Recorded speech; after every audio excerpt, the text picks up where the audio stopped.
Hello friends, welcome back to my YouTube channel maths campus. दोस्तों, जैसा कि आप पीछे देख पा रहे होंगे, मैंने लिखा है नंबर सिस्टम। हम लोग नंबर सिस्टम की क्लासेस कंटिन्यू कर रहे हैं। इसी सिलसिले में आइए हम लोग एक और कॉन्सेप्ट सीखते हैं, इकाई का अंक ज्ञात करना। ठीक है दोस्तों, कॉन्सेप्ट क्या है? इकाई अंक ज्ञात करना। आइए, इकाई का अंक ज्ञात करना। ठीक है दोस्तों, करना किस टाइप का इसमें क्वेश्चन आएगा? इकाई का अंक ज्ञात करना में इसमें कोई भी एक नंबर दिया रहेगा। जैसे कि मान लेते हैं कोई एग्जांपल में 3, 6, 8, 9, ये कोई एक नंबर है। इसके पावर में मैं लिख दूँ यहाँ पे 28। ठीक है, 28। अब हम इसमें क्वेश्चन पूछेगा, बताइए इस नंबर का यूनिट डिजिट क्या है? इकाई अंक मतलब यूनिट डिजिट। ठीक है, find out unit digit of any number. अच्छा, यानी कि तो इस टाइप के क्वेश्चन को हम लोग किस तरह से टैकल करेंगे, आइए आज की क्लास में हम लोग सीखते हैं। ठीक है दोस्तों, तो इसमें जो पहला कॉन्सेप्ट आता है वो क्या है? देखिए, अगर किसी संख्या के इकाई स्थान पर क्या हो 0, 1, 5 और 6, यानी अगर किसी संख्या के इकाई स्थान पे 0, 1, 5, 6 होगा तो उस संख्या का इकाई अंक क्या होगा दोस्तों? वही संख्या हो जाएगा, 0, 1, 5, 6 वही हो जाएगा। जैसे एक एग्जांपल लेते हैं, मान लीजिए मैं लिखा हूँ यहाँ पे 2, 8, 5, 0 की पावर में मान लीजिए 400 दे रखा है। ठीक है, बोलिएगा बताइए इस संख्या का इकाई अंक क्या होगा? यानी जब मैं इसको सॉल्व करूंगा, इसके पावर में 400 है, इसको सॉल्व करने के बाद जो आंसर आएगा वही इसका इकाई अंक होगा। तो आप यहाँ पे देख पा रहे होंगे इसके यूनिट प्लेस पे क्या है, इकाई स्थान पे क्या है? 0 है। और मैंने लिखा भी है कि 0, 1, 5, 6 किसी संख्या के इकाई अंक के स्थान पर 0, 1, 5 और 6, इन चारों संख्या में से अगर कोई एक संख्या दिख रहा है, इसका मतलब कि उस नंबर का इकाई अंक क्या होगा? 0, यानी इसका इकाई अंक आपका 0 ही हो जाएगा। ठीक है, एक और एग्जाम्पल हम लोग लेते हैं। देखिए, मान लीजिए 25 एंड 36 कोई एक नंबर है, इसके पावर में मैंने लगा दिया 38। ठीक है, पूछ रहा है बताइए इसका इकाई अंक क्या होगा? ठीक है, तो आप देख पा रहे होंगे इसके यूनिट प्लेस पे क्या है? 6 है, तो इसका इकाई अंक डायरेक्ट आप लिखिए 6, यही इसका आंसर हो जाएगा। ठीक है दोस्तों, तो ये एक पहला कॉन्सेप्ट था। ठीक है, यानी कि किसी संख्या, एक बार मैं फिर से इसको रिपीट कर दे रहा हूँ, आप लोग थोड़ा ध्यान दीजिए इधर, कि अगर किसी संख्या के इकाई अंक पे 0, 1, 5 और 6 आपको कहीं दिखाई देता है तो उस संख्या का इकाई अंक क्या होगा? वही संख्या हो जाएगा। यानी या तो 0 अगर रहेगा तो 0, 1 रहेगा तो 1, 5 रहेगा तो 5, 6 रहेगा तो 6। ठीक है, आइए अगला कॉन्सेप्ट देखते हैं। इसमें इसको आप पॉइंट वाइज देखते रहिए, पॉइंट 1 बना के इसको लिख दीजिए। अब देखिए अगला इसमें जो पॉइंट है कि अगर किसी संख्या का इकाई अंक क्या है? 4 हो या 9 हो। ठीक है दोस्तों, किसी संख्या का इकाई अंक क्या हो? या तो 4 हो या तो 9 हो, या 4 हो या 9 हो। उस केस में हम क्या करेंगे? तो उस केस में हम इसके पावर को देखेंगे कि उसका पावर क्या है। आइए देखते हैं। मान लीजिए किसी संख्या का इकाई अंक 4 है। ठीक है, तो उस 4 अगर उसके पावर में क्या हो? कोई सम संख्या हो।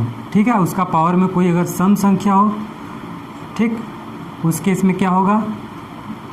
या 4 मैंने लिखा है, इसके पावर में कोई विषम संख्या हो, उस केस में क्या होगा? ठीक है, देखिए सम संख्या मैंने बताया था आप लोग को। सम संख्या यानी कि इवन नंबर क्या होता है? 2, 4, 6, 8 है ना, जिसके लास्ट में आपको ये सब दिखे वो उसको बोलते हैं सम संख्या। तो मान लीजिए ये 4 है, इसके पावर में मान लीजिए मैं लिख देता हूँ 2, 4 के पावर में 2 क्या है? एक सम संख्या है। ठीक है, इसको सॉल्व करने पे क्या आएगा? 16 आएगा ना, 16। तो इसका इकाई अंक क्या होगा? 6। इकाई अंक आप बोल सकते हैं क्या हो जाएगा? 6। इसका मतलब कि अगर किसी संख्या का इकाई अंक 4 है और उसके पावर में कोई सम संख्या है, ठीक है, तो उसका इकाई अंक क्या हो जाएगा? 6 हो जाएगा।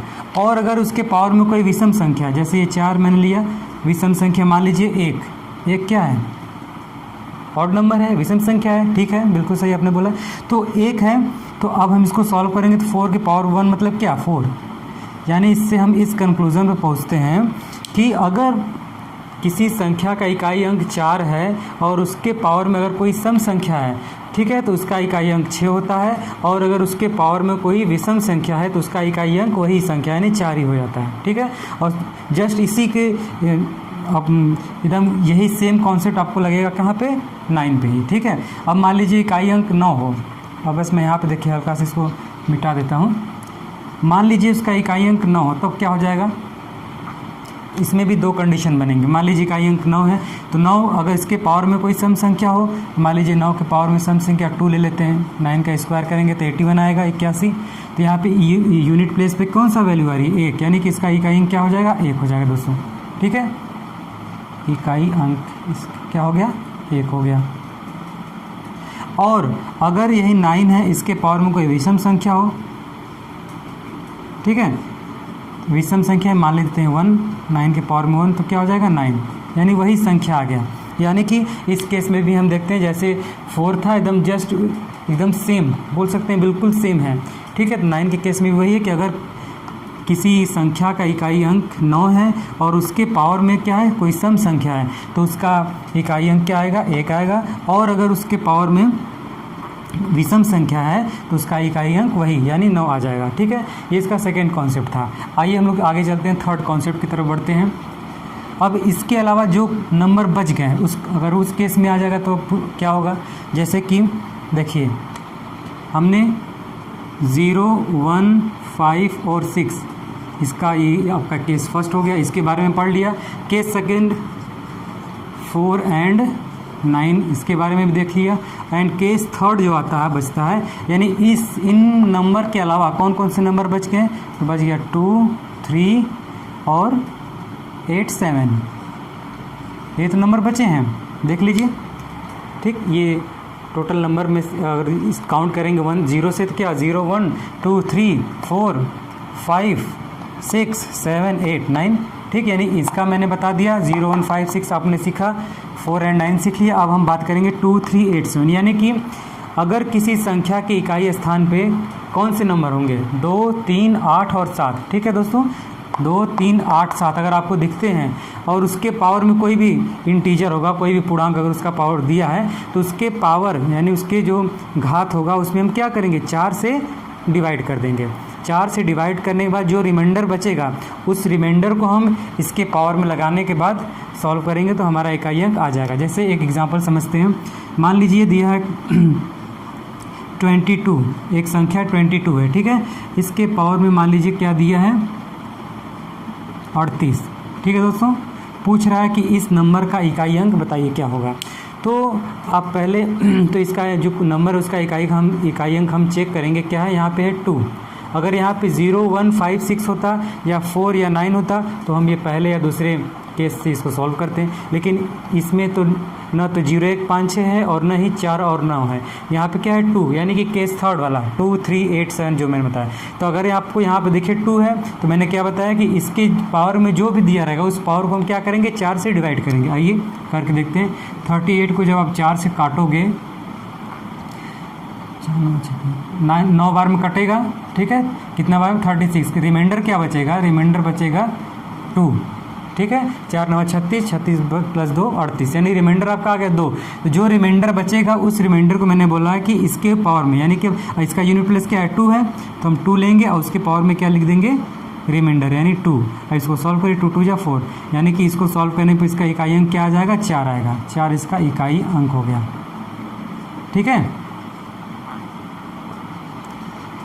नहीं समझ में आ रहा है, कोई बात नहीं, एक क्वेश्चन और देखते हैं हम लोग, एक एग्जांपल और लेते हैं। इसको मैं मिटा रहा हूँ, देखिए मान लीजिए एक छोटा सा और लेते हैं, कोई मैं ले लेता हूँ, मान लीजिए 87, ठीक है। या और बड़ा नंबर ले लेते हैं 520, ठीक है।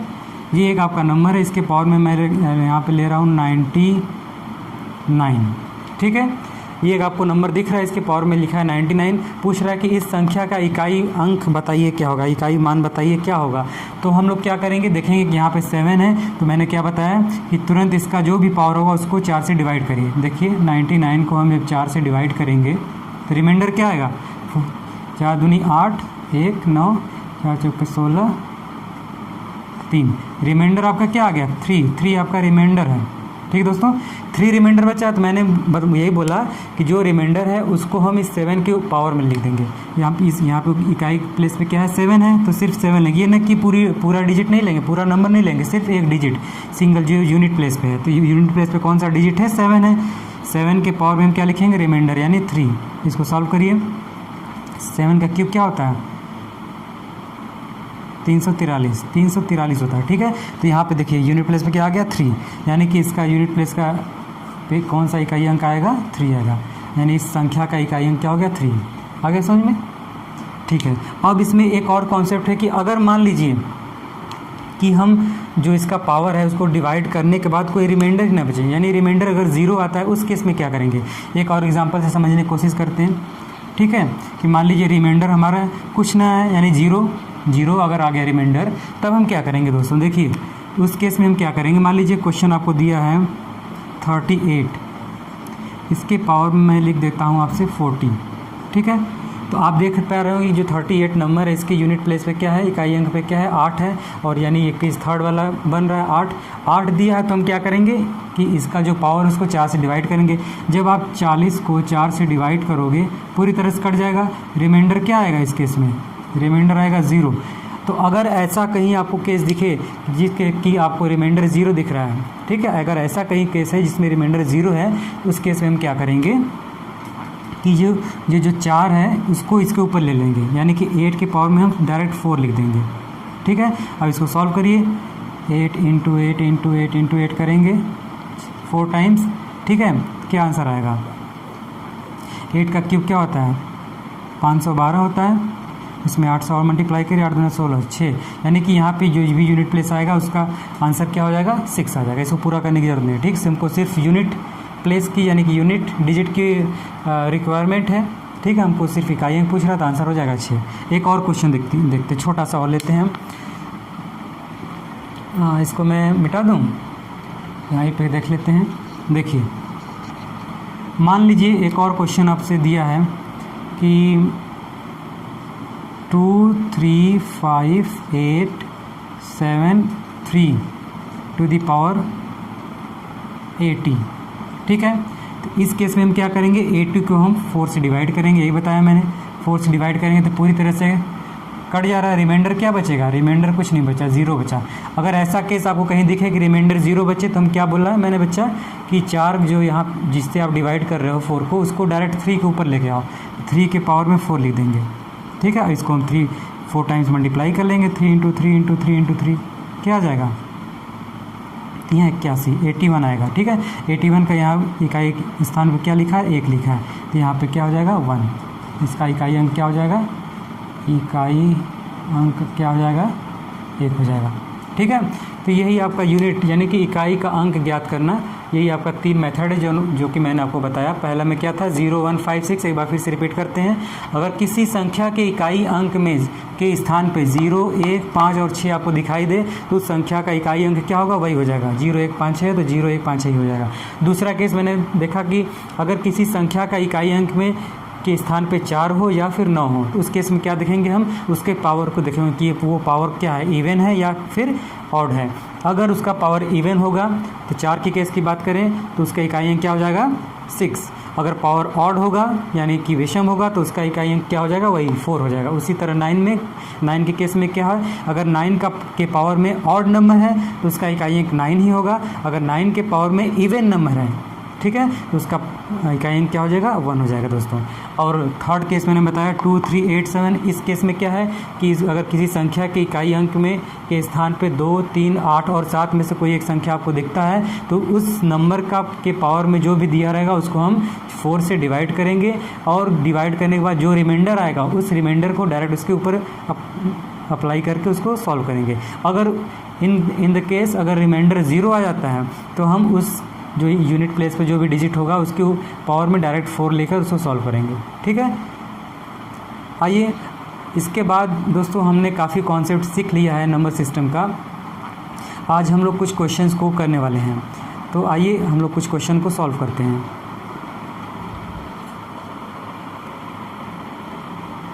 आइए दोस्तों देखिए, आप क्वेश्चन देख पा रहे होंगे मैंने क्वेश्चन लिखा है कि एक नंबर है 273965 में 3 के स्थानीय मान और जाति मान के बीच का अंतर बताओ। ठीक है, तो अभी ये कॉन्सेप्ट हम लोगों ने पढ़ लिया है पहले ही।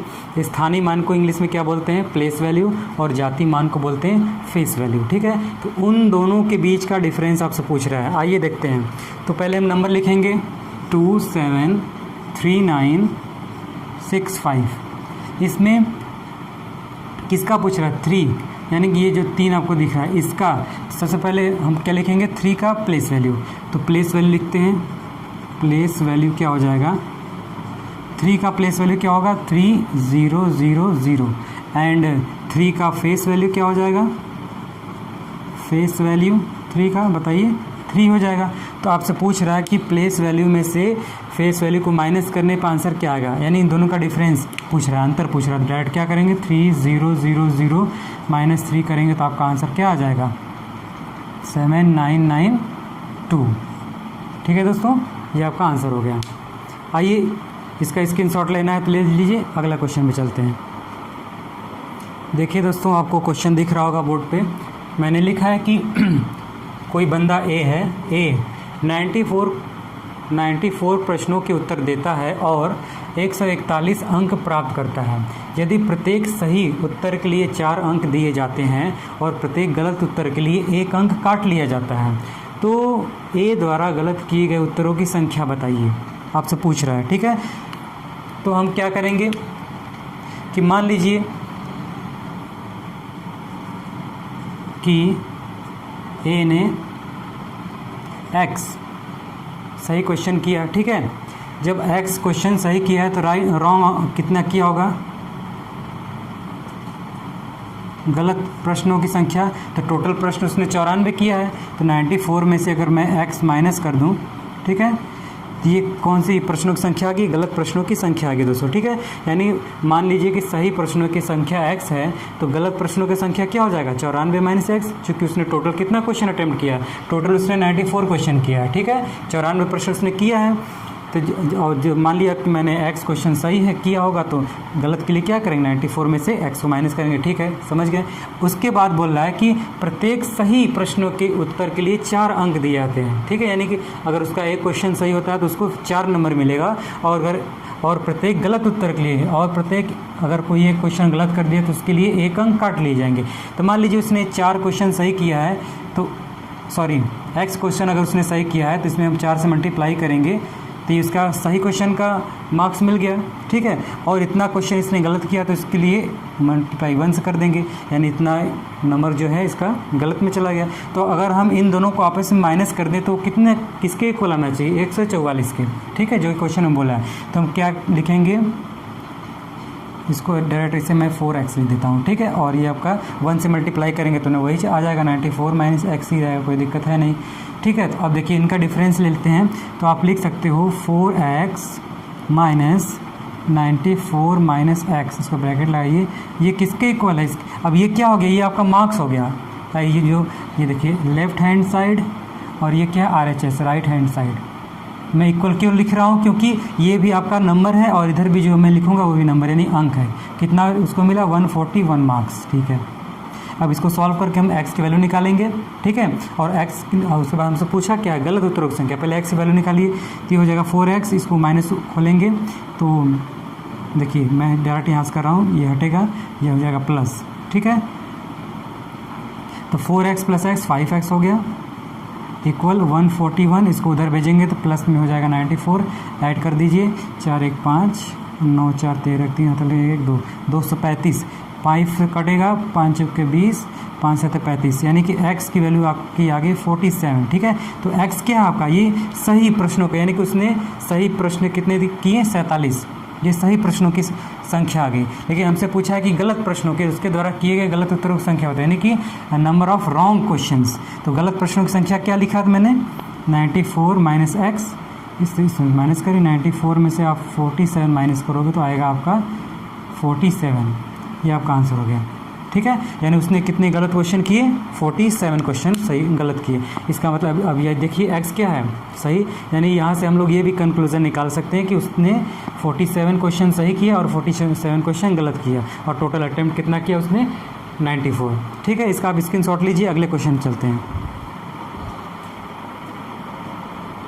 आइए देखते हैं अगला क्वेश्चन लिखा है कि P सबसे छोटा धनात्मक पूर्णांक इस प्रकार है कि P से बड़े प्रत्येक धनात्मक पूर्णांक n को दो भाज्य संख्याओं के योग के रूप में लिखा जा सकता है। तब P क्या है, P की वैल्यू पूछ रही है आपसे। देखिए पहले तो मैं बता दूं कि भाज्य संख्या, भाज्य मीन्स क्या होता है, जो डिवाइड हो जाए, यानी कि कंपोजिट नंबर। ठीक है, इसको इंग्लिश में बोलते हैं कंपोजिट।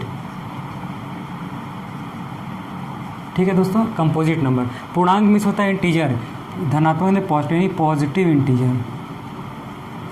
ये क्या है, इंटीजर, पॉजिटिव इंटीजर। ठीक है, आइए तो कह रहा है कि P सबसे छोटा धनात्मक पूर्णांक इस प्रकार है कि, यानी कि P क्या है, वो सबसे छोटा धनात्मक पूर्णांक है। ठीक है, इस प्रकार है कि P से बड़े प्रत्येक धनात्मक पूर्णांक n को दो भाज्य संख्याओं के योग के रूप में लिखा जा सकता है। ठीक है, यानी कि P से बड़ा जो धनात्मक पूर्णांक होगा उसकी हम चर्चा करेंगे, क्योंकि यहाँ पर लिखा है P से बड़े प्रत्येक धनात्मक पूर्णांक। ठीक है, तो P से बड़े, मान लीजिए अगर हम ये जो आप इसमें क्या करेंगे, इसको हम ऑप्शन से सॉल्व करेंगे दोस्तों। ठीक है, इस टाइप का अगर आपको क्वेश्चन दिखे तो इसको आप समझ लीजिए कि ऑप्शन से करने वाला क्वेश्चन है। तो ऑप्शन हम देखेंगे, A B C D आपको ऑप्शन दिया, पहला में दिया है 11, फिर 6, 10 या 3। ठीक है, तो मान लीजिए हम ये इसको लेके चलते हैं, ऑप्शन नंबर डी, हमको लगता है कि ये हो सकता है, डी लेंगे। यानी तो ये आपको जो ऑप्शन दिया, ये आपको क्या दिया, P पूछ रहे हैं, तब P क्या है, यानी कि P की वैल्यू दे रखा है। तो यहाँ पे लेकिन बोला कि P से बड़े प्रत्येक, तो अगर हम इसको मान लेते हैं कि 3 होगा, तो 3 से बड़ा पूर्णांक क्या होगा, 3 से बड़ा पूर्णांक यानी कि इंटीजर क्या होगा, 4 होगा कि नहीं, 4। अब देखिए 4 को हम, आपको बोला कि जो अभी आप पूर्णांक ले रहे हो उसको इस तरह से दो पार्ट में तोड़िए कि उसको ऐड करने से क्या हो, दो भाज्य संख्याओं के योग के रूप में उसको लिखा जा सकता है। ठीक है, तो इसको हम देखिए कैसे, 4 को हम क्या लिख सकते हैं, 1 + 3 लिख सकते हैं। लेकिन क्या ये दोनों कंपोजिट नंबर हैं, 1 कंपोजिट नंबर नहीं है। ठीक है, और 3 तो आपका प्राइम नंबर है, यानी अभाज्य संख्या है, तो ये नहीं हो सकता। अच्छा, इसको हम 2 + 2 भी लिख सकते हैं ना 4 को, तो 2 और 2 ये क्या है, दोनों प्राइम नंबर हैं। ठीक है, कंपोजिट नंबर तो हुआ नहीं, तो ये भी नहीं हो सकता। अच्छा, पहले एक बार हल्का सा मैं आपको रिकॉल करा दूं कि प्राइम नंबर और कंपोजिट नंबर है क्या। ठीक है, तो मैंने बताया था दोस्तों कि प्राइम नंबर यानी ऐसा नंबर जो एक और अपने आप को छोड़कर किसी दूसरी संख्या से नहीं कटे, ऐसे नंबर को बोलते हैं प्राइम नंबर। और जस्ट इसका अपोजिट होता है कंपोजिट में कि कोई ऐसा नंबर जो एक और अपने आप को छोड़कर किसी दूसरे नंबर से भी कट जाए, उसको बोलते हैं कंपोजिट नंबर। ठीक है, अच्छा, और यहाँ पे एक आप नोट भी कर सकते हैं कि 1 एक ऐसा नंबर है दोस्तों, 1 जो न ही प्राइम है, ठीक है, और न ही कंपोजिट है। ठीक, no prime and no composite. ठीक, 1 एक ऐसा नंबर जो ना ही प्राइम होता है ना ही कंपोजिट होता है। तो यहाँ पे आप देख पा रहे हैं कोई कंपोजिट नंबर नहीं, यानी कि ये जो मैंने कंसीडर किया ऑप्शन नंबर डी, ये क्या है, गलत है, ये नहीं हो सकता। ऑप्शन नंबर 1 लेके चलते हैं, ए। तो अगर P की वैल्यू हम 11 लेते हैं, ठीक है, 11, तो 11 से बड़ा पूर्णांक क्या हो जाएगा, बताइए। 11 से बड़ा पूर्णांक 12 होगा कि नहीं, बिल्कुल होगा। तो 11 से बड़ा पूर्णांक जो है 12 है। तो 12 को हम क्या लिख सकते हैं, 1 + 11 लिख सकते हैं। क्या ये कंपोजिट नंबर है, नहीं, कंपोजिट नंबर नहीं है। ये तो आपका 11 तो प्राइम नंबर हो गया, ये तो 1 तो न ही प्राइम है, नहीं कंपोजिट है, ये नहीं होगा। इसको और हम क्या लिख सकते हैं, 2 + 10 लिख सकते हैं। लेकिन यहाँ 2 क्या है, प्राइम नंबर है, ये भी कैंसिल हो गया। या फिर इसको हम और क्या लिख सकते हैं, 3 + 9 लिख सकते हैं ना। लेकिन यहाँ पे 3 क्या है, ये भी प्राइम नंबर है, ये भी कैंसिल आउट हो जाएगा। और इसको हम क्या लिख सकते हैं, 12 को हम लिख सकते हैं 4 + 8। हाँ, ये लिख सकते हैं 4 + 8। ये देखिए 4 और 8 ये दोनों कैसे नंबर हैं दोस्तों, ये दोनों आपके कंपोजिट नंबर यानी भाज्य संख्या है। यानी कि इसका आंसर क्या हो जाएगा, 11, यानी P कौन सा संख्या है, 11, यही आपका आंसर हो जाएगा। ठीक है ना। आशा करता हूँ अगर नहीं समझ में आया होगा दोस्तों तो एक बार आप फिर से रिपीट करके देखिए, आपको समझ में आ जाएगा। आइए चलते हैं अगले क्वेश्चन पे। चूँकि हम लोग को अभी क्वेश्चन काफ़ी ज़्यादा करना है तो समय की कमी है। देखिए दोस्तों, ये क्वेश्चन नंबर 4 क्या बोल रहा है कि 2 सही 3/5 का व्युत्क्रम ज्ञात कीजिए। व्युत्क्रम मीन्स क्या होता है? रेसिप्रोकल, ठीक है। तो बोल रहा है कि जो नंबर है इसका, ये आपको ये fraction form, mixed fraction form में दिया है, इसको इसका रेसिप्रोकल आपसे पूछ रहा है। तो इसको आइए देखते हैं। लिखते 2 सही 3/5, ठीक है। इसको पहले हम सिंपल फॉर्म में कन्वर्ट करेंगे। 5 दूनी 10, 3 13, 13/5 लिख सकते हैं। अब इसका व्युत्क्रम यानी रेसिप्रोकल, रेसिप्रोकल मीन्स क्या होता है कि इसको उल्टा कर दिया जाए, ठीक है। ऊपर यानी कि जो डिनोमिनेटर है इसको ऊपर, न्यूमरेटर को नीचे, यानी कि हर को ऊपर और अंश को नीचे लिख दीजिए। तो इसका रेसिप्रोकल क्या हो जाएगा? रेसिप्रोकल हो जाएगा 5/13। ये इसका आंसर हो गया, ठीक है। कितना सिंपल क्वेश्चन था। अच्छा, आप ये ना सोचे कि सर बहुत सिंपल क्वेश्चन कराएं। दोस्तों, मैं जो भी आपको यहाँ पर क्वेश्चन सॉल्व करा रहा हूँ सारे प्रीवियस ईयर के ही क्वेश्चन हैं जो कि एनटीपीसी में ही आ चुके हैं, ठीक है।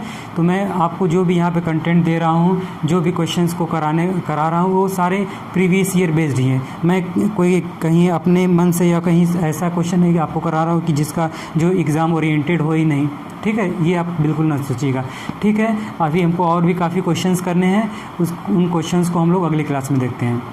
वीडियो देखने के लिए धन्यवाद।